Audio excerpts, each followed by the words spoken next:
Pop Culture Pastor.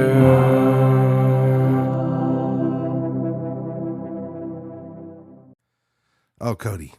So today is we're actually recording this on our getaway day. Yeah. We're headed for Planet Comic-Con, so we're very excited about that. But also, I still have my cold. Gross. Dude, I can't help it. Like, I mean, if I snot on you, it's not my fault. It would be. This is all the pandemic's fault. Now, every time someone gets a cold, we get all nervous. Forever unclean. I'm just kidding. I didn't snot on the microphone or anything. Hey, this is Watch-Alongs, Pop Culture Pastor, a podcast. I'm Dave. Cody's here. I am. And we got through season 1 of Last of Us. Yay. We did it. You did great, everybody. You did wonderful. It was heavy. Now we get to go to something less heavy. And it was Ted Lasso. We're on to Ted Lasso, who is, like, I don't know about you, Cody, but watching the first episode of season 3 of Ted Lasso, it was like joining up with long-lost friends. Is Ted Lasso less heavy? On the surface. I was going to say, last season, I may have shed a tear or two. Yeah, it's still, I mean, yeah, it's underneath the surface. They're still very human. And let's just get into it. You know, the episode starts with Ted working through still having a broken home, basically. His wife and him are separated, which means they share custody of his son. And it's clear, we find out at the beginning of the episode that he's had his son for 6 weeks over the summer.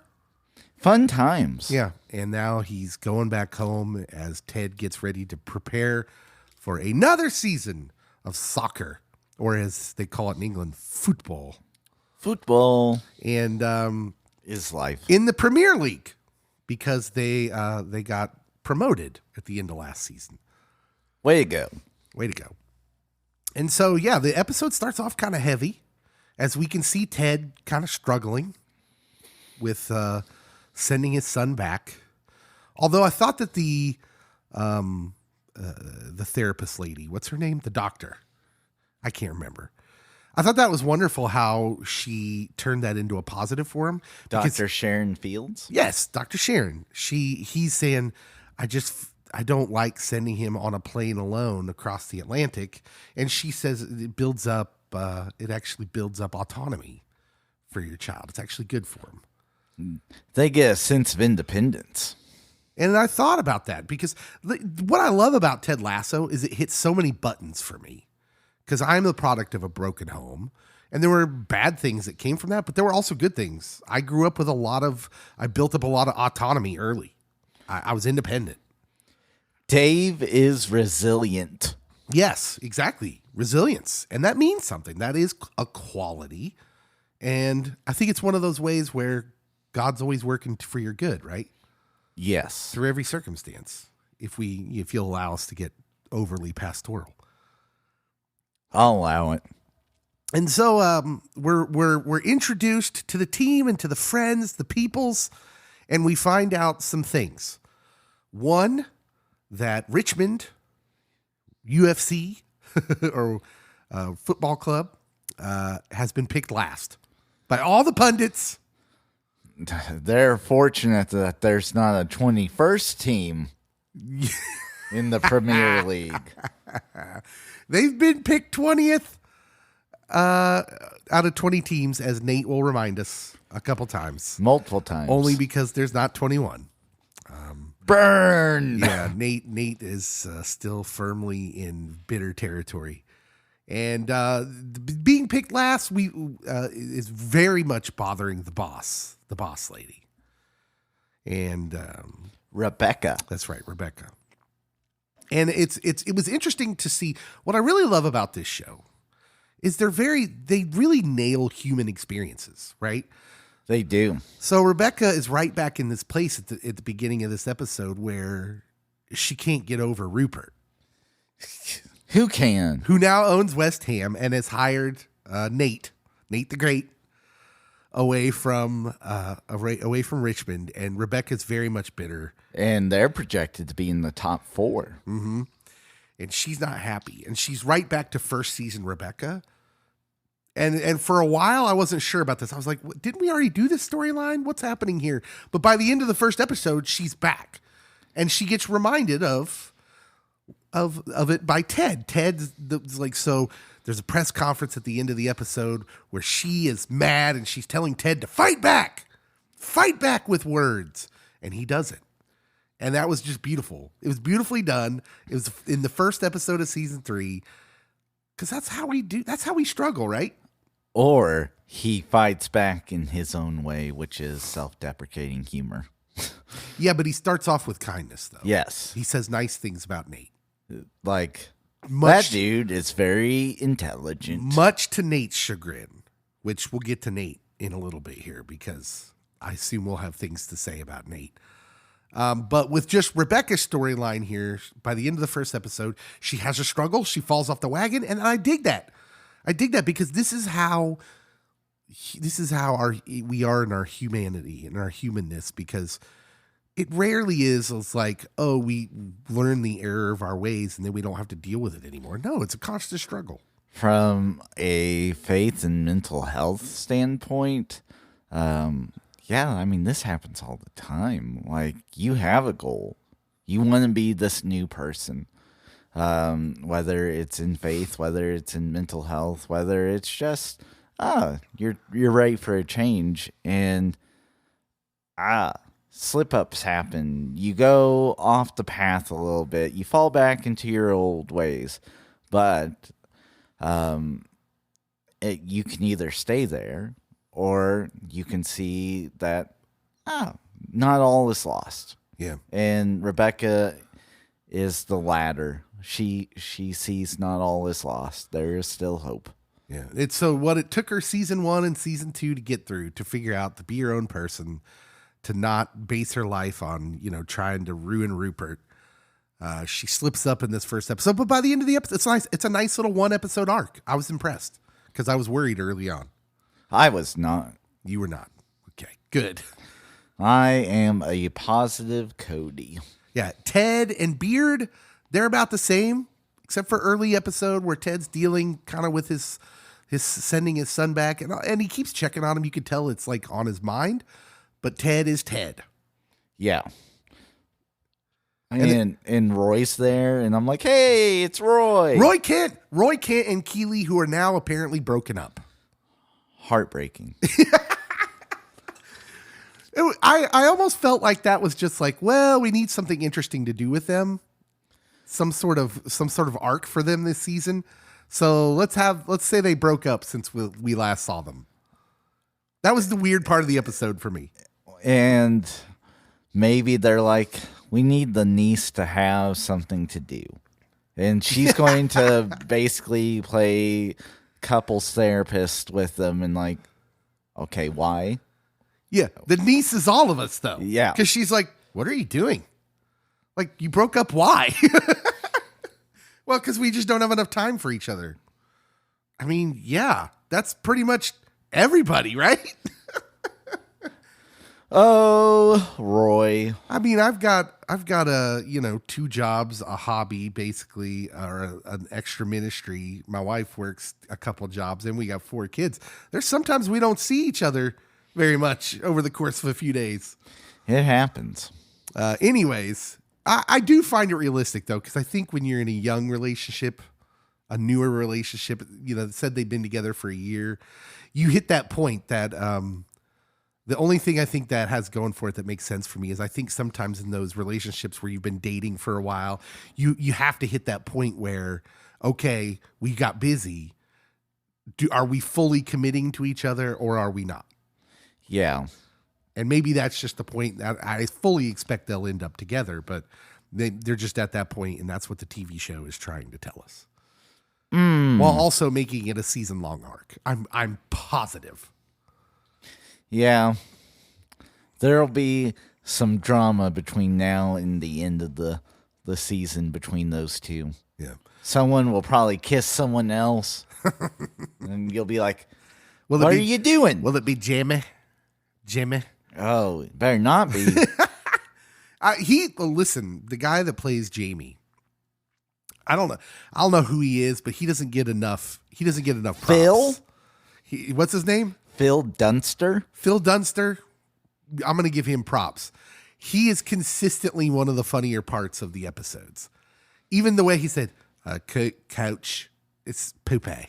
It smells Poopy. It smells like Poopy." He is great.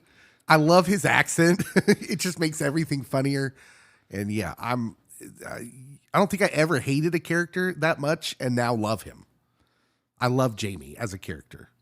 Yeah, I'm trying to think if I have anyone in my wheelhouse. I'll probably think of someone as soon as we end the podcast. His hair and his outfit in this episode is just so hilarious.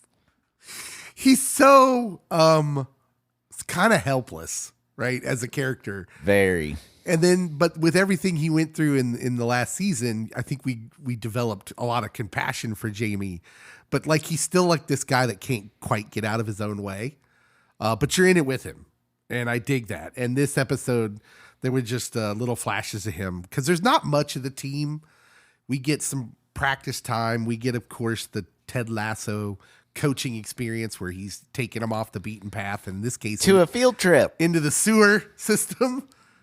Which upsets Rebecca mightily, not because he's being Ted Lasso, but because it's the timing. And they get photographed and then mocked. Yeah. Okay. So let's go on to this portion of the show, and it actually has been a part of the show for a while. The social media aspect that's always a part of this show. Rebecca's dealing with it. The team deals with it this time because they've been picked last. Ted Lasso does one of his off the beaten path coaching tactics, takes him down to the sewer, which ends up on Twitter. And, you know, that joke writes itself, right? It'd be like the Jets. Yes. It'd be like the New York Jets their coach taking them down into the New York sewers. I mean, that would be a joke. It would be. And then, of course, Nate. Yeah. He's quick with the poopy humor. Yeah. And so let's talk about Nate, because this episode, while it gets us up to speed on everyone well, it's still a lot about Nate. And Nate is a character. So he's working for West Ham. You can see that he's heavily distracted, right? Yeah. Heavily distracted. He's still heavily distracted by social media, how he's being perceived, whether he's getting recognition. They're still calling him Wonder Kid, to which he Yes. Wonderkind. It's Wonderkind. It is. And so you get to see their practice for a little bit, in which, so I think that he is one of those coaches that you might be able to win it all early, but it's going to fall apart quick. It's not a sustainable model where, like, there's coaches that can be coaches in whatever league for like 20 years with one team. He might be a 2 and done at most. Yeah. As a guy who's coached a little bit, the way he's treating his players is not sustainable, in the fact that, like, you ever notice in professional sports, there'll be coaches who'll be successful for a while. Like, you know, sometimes it's like years, 6, 7, 8 years. And then they just, like, the team tanks. And they often will say, the explanation for that is, oh, he lost the locker room. Yes. That is basically a saying to say, if you're the opposite of a player's coach, which Ted Lasso would be what you would call a player's coach. Oh, yeah. Someone who the players like, who want to do things for. Nate is going the other direction, where he basically, like, look, they pick a dude too who's huge. He's just a mountain of a man, fit, obviously, because he's a soccer player. And he just dwarfs Nate, and Nate's treating him like a child. and just dresses him down, basically. This is the line for big dum-dums. Yeah. Don't go on the dum-dum line. And he just emasculates him. Nate does. In front of the whole team. And this is what we talk about. This is not what Cody's talking about. It's not sustainable. You may win this year, but none of those dudes are going to respect you or like you. There is only like a very specific mold of player that can really handle that. Like Kobe Bryant, I would think would be like, yeah, you guys got to step up your game. And like he would go in on kind of the trash talking, maybe not to dum-dum level, but yeah, it doesn't work out. It burns everyone out, and it causes you to lose a locker room. Yeah. Well, players are more likely to be able to. You heard stories of this with Michael Jordan. Mm-hmm. In fact, Michael Jordan would have his own players fist fighting with him. Ask Steve Kerr. But they all respected him because he was Michael Jordan. So coaches are different. If you're going to be that way as a coach, you almost have to have years of proven winning. Yes. Like your style is proven to work. That way the players can know that. So Nate comes in here and he's like this. And oh man, there's even a scene where they show him as he's like distracted in thought, but like a lady's like, hello, coach. And he just like ignores her. And you're just like, oh, Nate. And I think that's what the part that hurts about this still is like, I think we're all aware this isn't the real Nate. Like we saw enough of Nate to know this is not the real Nate. Nate has like been utterly changed, but not permanently changed. And I think this is where I would like to go into the segment here on the program we call This Reminds Me. Okay. This reminds me. This reminds me, Cody, of me. Nate reminds me of me. I have a lot of sympathy for the character of Nate, and I felt the sympathy or empathy for Nate in this first episode. And this is weird because I know everybody hates Nate now. We kind of got into this a little bit at the end of the last season of Ted Lasso. I find myself having immense empathy for Nate because here's what's going on with Nate. Nate is broken. Nate is broken in a way where you felt invisible most of your life. And then you've wanted to be visible. And the only ways when you are visible are when people are picking on you. They're being mean to you. They're putting you down.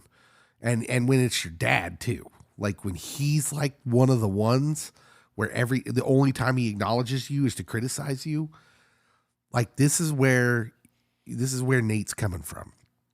And so to see Nate going through this now where like, look, I've lived this, Cody. This is real where I became a young adult and I just hated everyone and everything. I was just so bitter. And I wanted to be good at stuff only to take it out on other people. Like, you know what I'm saying? I got good at basketball because I spent hours in a gym and I got in great shape. And I was like, basically, I was driven by bitterness. That was my fuel. And I didn't treat people well during this time. And so when I look at the character of Nate, because I feel like I've been Nate.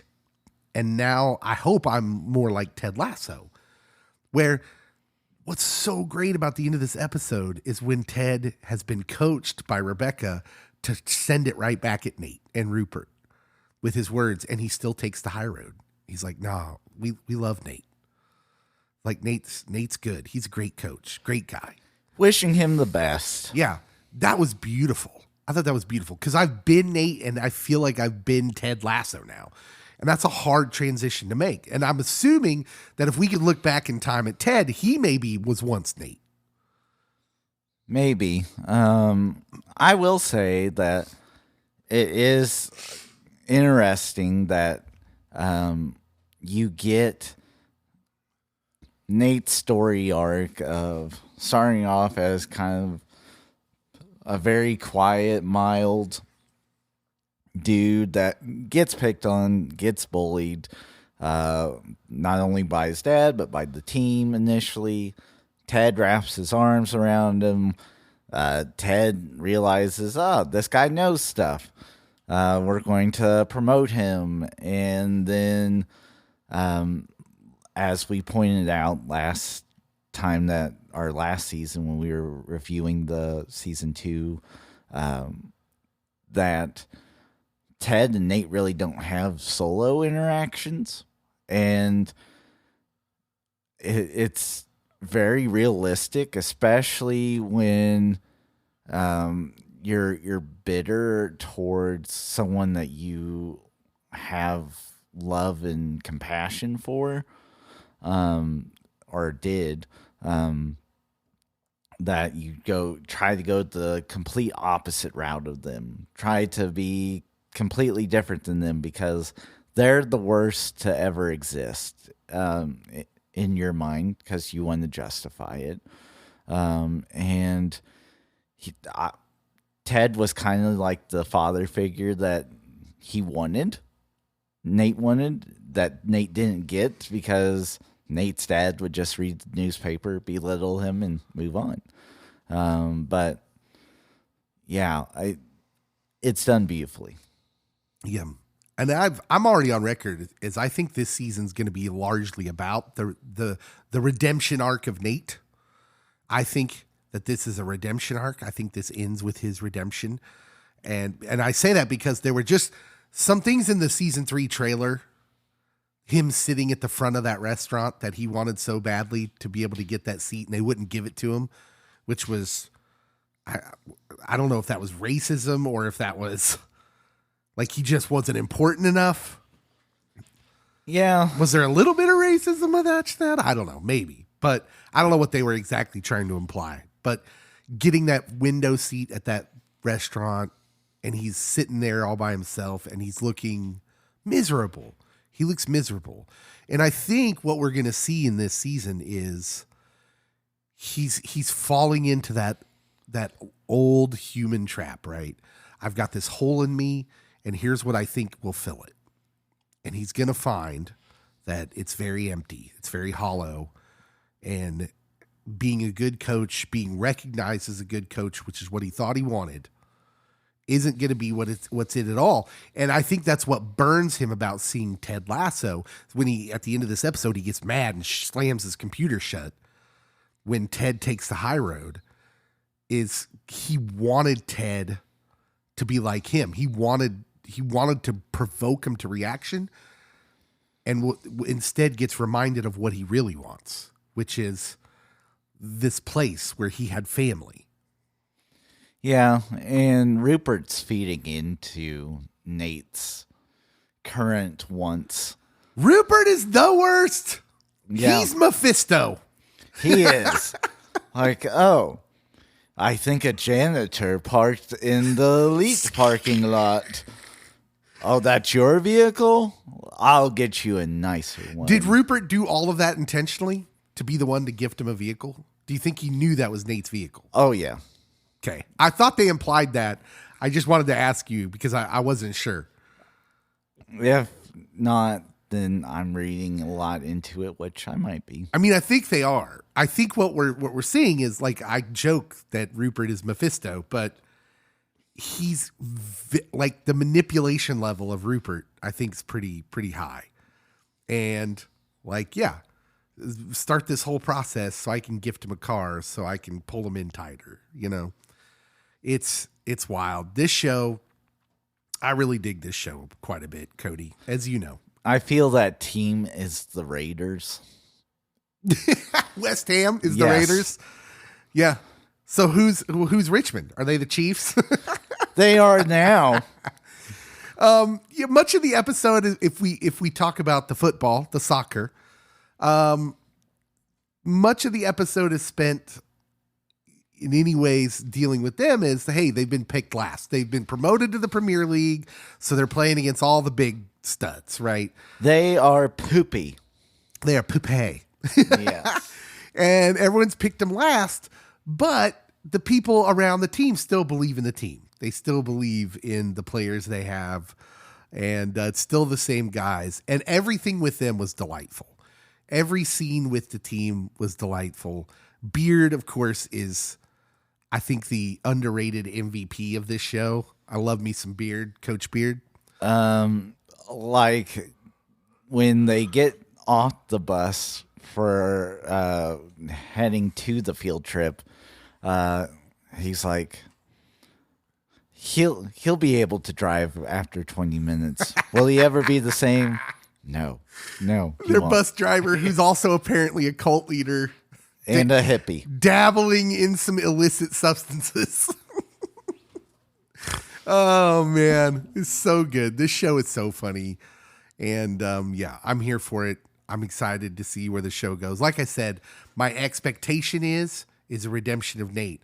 Now, if we don't get that, if he ends the season and the show bad, I just don't know how I'm going to feel about that. I can already tell you that a lot of my feelings about the show, its legacy, because I believe this is the last season, right? It is. A lot of my feelings on the show are kind of based on the character of Nate, what they do with the character of Nate. Can I say that? And then they do a 180 and it's all about Keeley. I hope not. No disrespect, but I feel like they just come out and say they broke up just for something to do for those characters. Because I don't know where you go with her. She's a much less interesting character now that she's quote unquote made it to me. Like I liked her character better when she was still the underdog.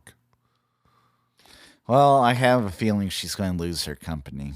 Yeah, why isn't there an overdog? That's what you're supposed to say. I wasn't going to go And then I would have there. said, well, the Germans have a Uber. And we have a top dog. We call it top dog. Okay. The Run the Race Award. Who wins the episode? Ted. Yeah. It is called Ted Lasso. It is Ted Lasso. He's going to be in the running most episodes. Yeah, this first episode's interesting because you get kind of a wide array of focuses here. I still think, the actor that plays Nate is doing something that's kind of profound. From the way he originally started to the character he is now. The spitting is so visceral. Like that's and kind of scary. Like it's almost like split personality like. And apparently he did that on his own the first time. So that was not in the script when he spits at the mirror at the end of season 2. And he repeats it in this episode. But I would agree. I think Ted Lasso is the winner of this, what's his name? I'm terrible with names. The actor. Who plays Ted Lasso? Jason Sudeikis. Jason Sudeikis, yeah. I think Jason Sudeikis is the winner. I think Jason Sudeikis is the winner on a lot of levels because I thought several times in this episode, he's so good at putting human elements into this series. Even to the point where he's taken the high road as Ted Lasso, his character. So he's got someone in the media bashing him and he's taken the high road. Gee, I wonder what experiences he's lived through that he's echoing here. I just assumed he got his whole shtick from the Blue Collar Comedy Tour. I mean, he's literally gone through a divorce where he has been badmouthed in the media, and yet he hasn't said anything but kind words. And yet everyone knows the truth. Do we know the truth? Well, Do we didn't until that whole movie. Do we? I don't want to be the inquirer here, but we pretty much know. I'm going to say we don't. All right. That's probably the right thing to say. I'm taking the high road here. I'm just saying. I'm learning from the episode. I think what he does is a masterful thing in this show where he takes real humanity, real human events. And that's why all the characters are so good because they're real. They feel like real human beings, unlike some other shows. The loser. Who loses the episode?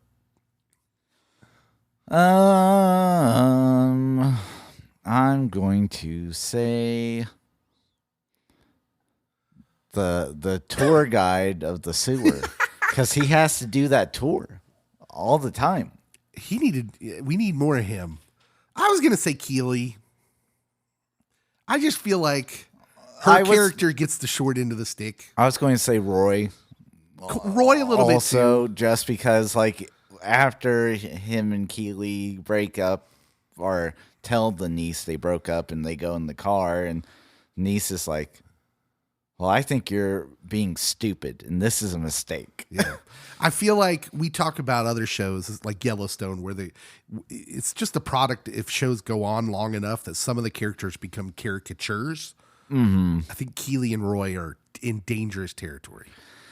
I expect them to be fleshed out and not to feel that way. But for me, it felt realistic just because like successful people, especially if they're individual goal oriented and it's not based off the other person. Yeah, that's just happen. Yeah. What do you rate the episode? How many mustaches out of 10? I'll go 8 mustaches. 8? Okay. Maybe all right. 7.5 if I'm going to be low or negative. Yeah, I was thinking 6.5 or 7. I just thought it was a solid episode. Yeah, I mean, it wasn't the best episode by any stretch of the imagination. But it's Ted Lasso, so it's all good. Yeah, like, I think my basement on Ted Lasso episodes might be a 6, and that would probably be the very first episode, because it had a lot of soccer in it. And it's like, I don't care. The more soccer, the worse it is. That's what we're saying. Potentially. Soccer, but football is life. Football is life. All right. Football is life. Pop culture pastor is life. Thank you so much for listening. What'd you rate the episode? What'd you think of the episode? Are you excited for the new and last season of Ted Lasso? Do you think that this is a Nate redemption arc? Do you think Dave should get a tattoo of Ted Lasso's mustache? Oh my gosh. His mustache, his sunglasses, and his visor. Lead tasso. A lead tasso tattoo. That'd be great. Let us know what you think on the social media posts for this episode. Thank you so much for listening. And as always, make sure and subscribe to the pod, rate us, review us. That helps. But only if you're going to give us a good review. Please and thank you. And we'll see you next time.